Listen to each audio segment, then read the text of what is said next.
So my first video on how to read palms, I felt was just too basic and too vague. You're not going to be able to take away the information there and read palms with any kind of accuracy. So I felt like breaking down the processes in individual videos and do it in a way that allows you to learn step by step makes more sense. So the first step I want to go over is the left and the right palm. Which palm do you read? This is quite a big question because there's different schools of thought in palmistry, and the left palm in Asia, in women, is the dominant hand. It's what's read most commonly as the dominant hand.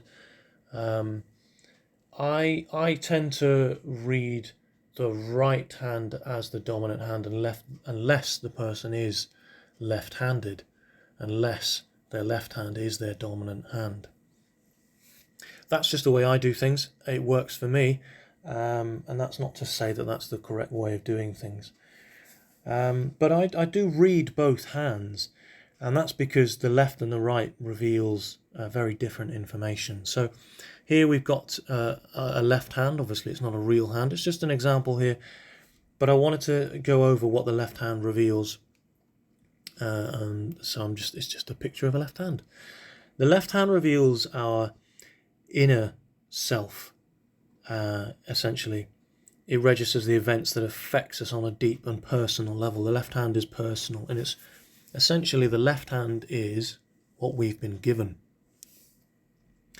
It's our resources, the drives and tensions, our personal life and our current psychological state. It's our innate abilities and aspirations, the potential we have in our inherited predisposition and talents, the reflective side of our character.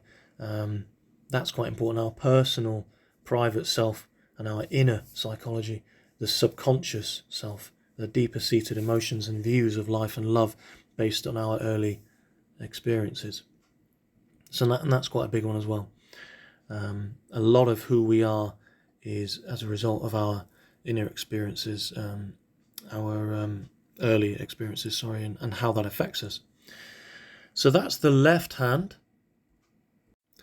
And the right hand, it's essentially what we have made of what we've been given. It registers the events that affect how we continue to function in the outer world. It's how we show ourselves, our public self, and how we interact with the outside world and with others around us in our relationships. It's the side of our character we show others more readily. It's our abilities and talents demonstrated to the outside world and our potential currently being actively developed in the outside world. It's our conscious self rather than the left, which is our unconscious. The current views of a life and love based on our current experiences. So, as I say, the left is what we've been given and the right is what we've made of it. So just to give you a brief summary there, the left is, as I say, what we've been given, the subconscious, the past, our inside world and all the things that we've been given, genetically speaking, what we've inherited. The right is the conscious state of affairs and what's occurring presently with us. The outside world, how we react to the outside world and how we feel about that. And what we've learned as well, the skills and abilities that we've learned. So these are some of the differences between the left and the right palms and what they show us. So the markings on the left hand record our emotional and psychological reactions, our personal feelings, and our personal feelings in the left run deep. So sometimes it might be a seemingly minor event, but it may have scarred us or affected us or inspired us in a way that runs deeply. even if the actual events don't appear to be particularly personal. These events or encounters that we internalize and reflect on are the ones that have the potential to give us a deep sense of fulfillment or purpose. And on the right hand, the markings here record more sort of physical changes in any area of the life, and those that are a direct result of our current relationships. It's more current, and interactions with the outside world. So just to give you an example, you might find yourself in a new job that requires that you need to speak in public, and the thought of that might terrify you. But if you have the courage to take on the new role and build that inner confidence necessary to carry out that communication that it requires, it will be shown in the left hand, while the right hand will record the job or the status change that it brings. So there's evidence for the same occurrence that's displayed in both the left and right, but in different ways. So the information that I've just provided here is regardless of whether or not you're left or right-handed. So there we are. I mean, many of us link more naturally to the other side of the brain. So although we might be right-handed, we use the left hand side of the brain, and vice versa.